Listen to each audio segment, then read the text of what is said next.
the books you're working on now, you start with the Exphoria Code and your most recent book, The Tempest Project. You have another female protagonist, Bridget Sharp, and she's an MI6 analyst, a cyber analyst. And in the same vein with Lorraine Broughton in The Coldest City, Atomic Blonde, you in creating these stories and having female characters at the center of it. I know there's a lot of grinding in creative circles nowadays about how well male characters or male writers should stick to male characters and not try to write female characters, and vice versa, of kind of the whole stay in your lane mentality.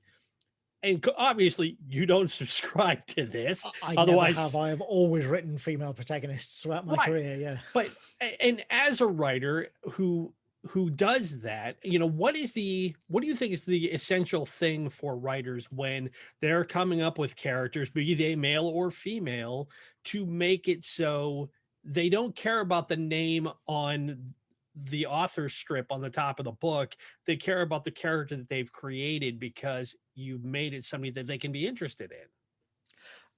I think, and obviously, I know that this is a sensitive subject, but almost all of the other authors, specifically other authors that I know who are women or minorities, people of color, so LGBTQ people,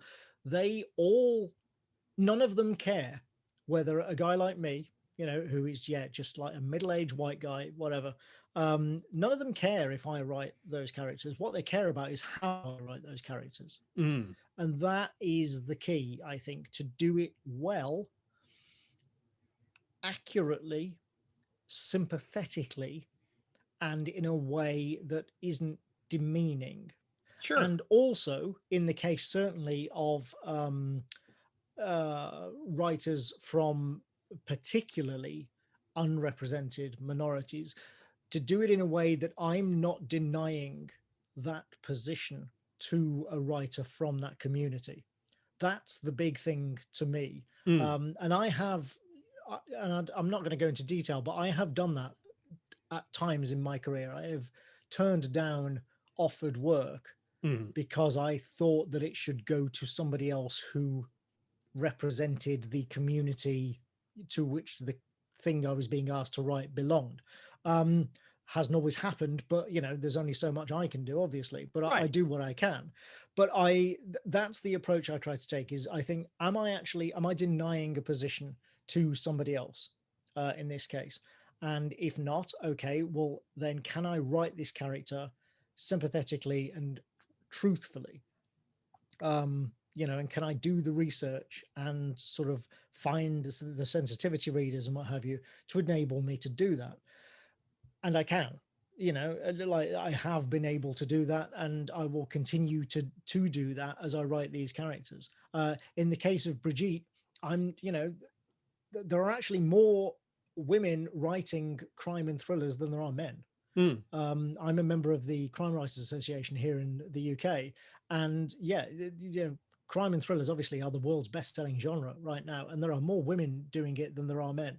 Right. I am not, stealing a spot from a woman by writing a female protagonist. But more importantly, to me anyway, from an artistic point of view, is that all of the women I know who have read the Brigitte books have complimented me on her as a character.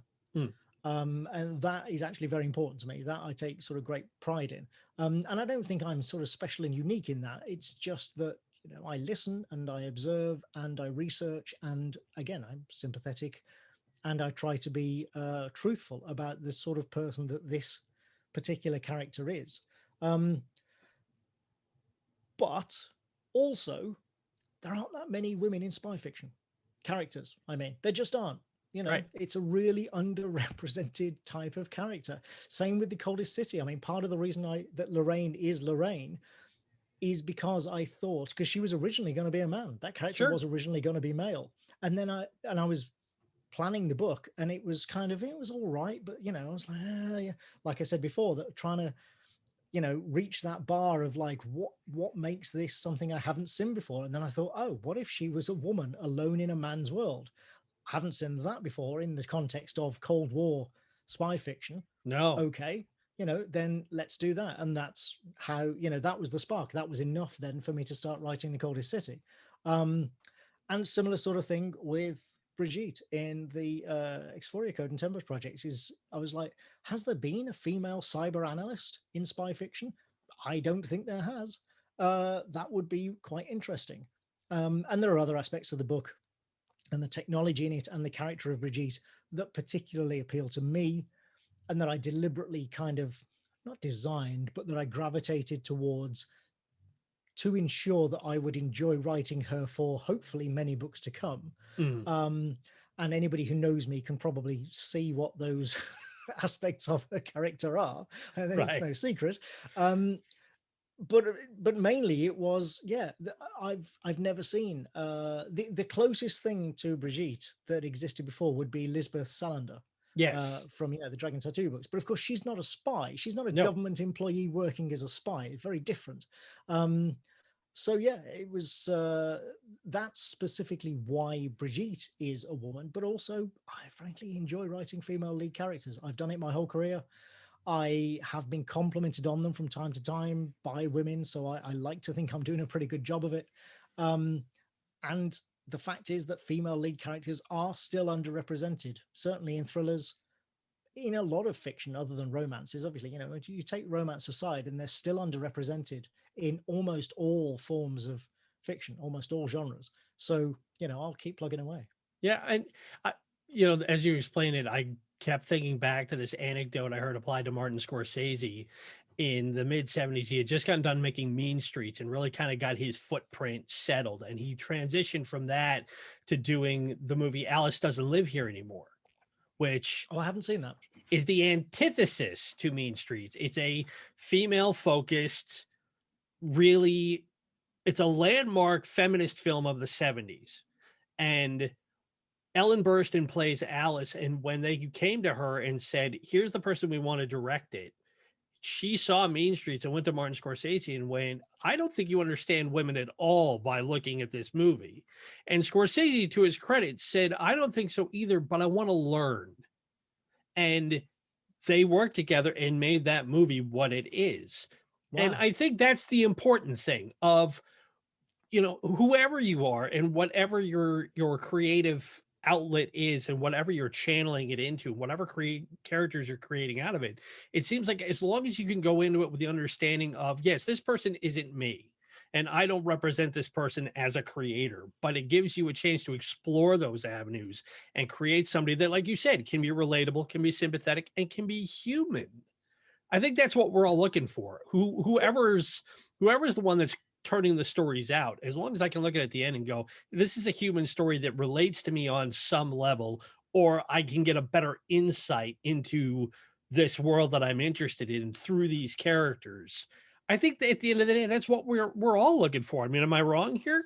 No, I don't think so. And I think the important thing as a creator is just, and you made the point there with Scorsese, be open to learning. I am always learning more about my craft, about how to write better characters, about the things about which I write, be that technology or women's issues or, anything, any of the areas that I touch upon in my work. I'm always learning new things about them. I never think, I know all there is to know about such and such. I can't even conceive of thinking that about anything. I don't know anything about anything. I'm learning. I do my best. I would never put myself forward as any kind of knowledgeable expert on anything, really, apart from being organized, perhaps. But in terms of the sort of fiction, I would,